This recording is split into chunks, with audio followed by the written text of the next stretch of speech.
The downtown east side of Vancouver, British Columbia is one of the world's ground zeros for addiction, in that in a few square block radius we have thousands of people injecting, inhaling and ingesting drugs of all kinds and paying dearly for it. These people are often outside the law, certainly beset by many medical problems due to injection drug use, including psychosis, including HIV, including hepatitis C, cancers. They die of overdoses. This is trench warfare, and the people that are the frontline soldiers dying from it are the people affected by addiction. So that's where I worked for 12 years. And what I learned could be summed up really very briefly by saying that addiction is not a choice that anybody makes, it's not a moral failure, it's not an ethical lapse, it's not a weakness of character, it's not a failure of will, it's just how our society depicts addiction, nor is it an inherited brain disease, which is how the medical tendency is to see it. What it actually is, it's a response to human suffering. And all these people that I worked with had been severely traumatized as children. All the women had been sexually abused, all the men had been traumatized, some of them sexually, physically, emotionally neglected. And not only is that my perspective, it's also what the scientific and research literature shows. So addiction then is actually, rather than being a disease as such or a human choice, it actually is, it's an attempt to escape suffering temporarily.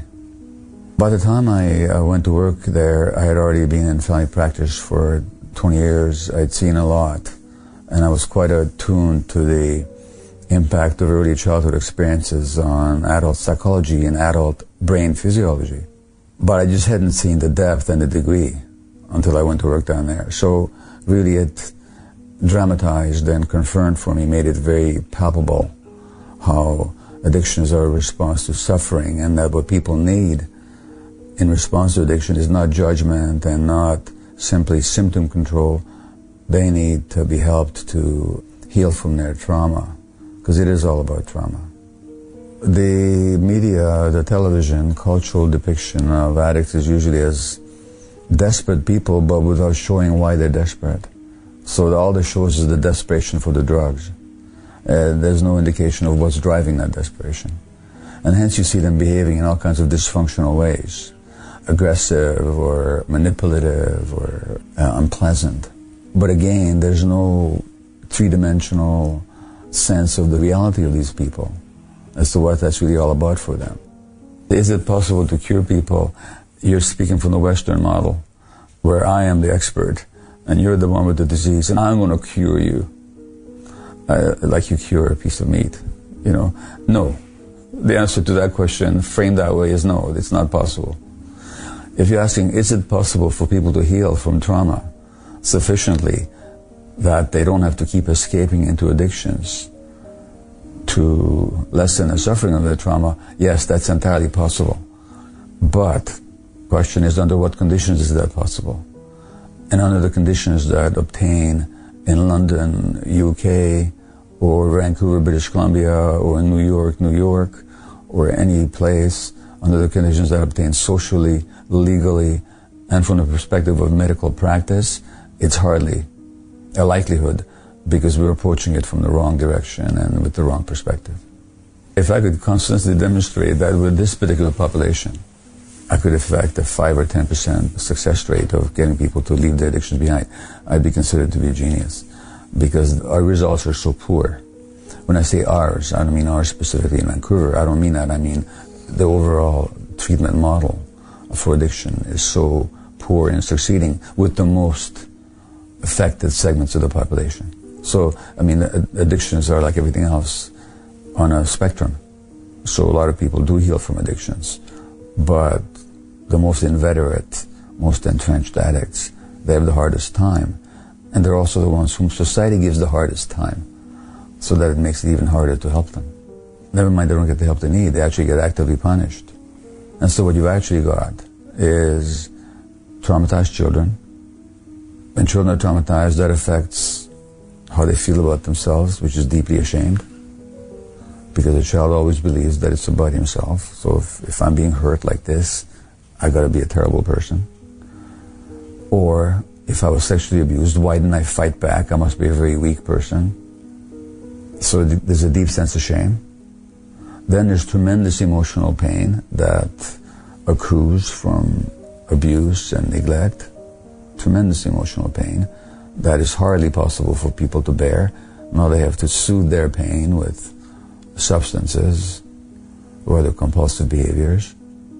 Then the trauma itself, given that the human brain develops an interaction with the environment, shapes the brain circuitry in such a way that the person will be more likely to find relief from the drugs. So the very physiology of the brain is affected by early trauma. So then you take these traumatized people and you make their habit illegal. It's not illegal to drink yourself to death. It's not illegal to make yourself sick with emphysema or lung cancer by means of cigarettes, but it's illegal to use other substances.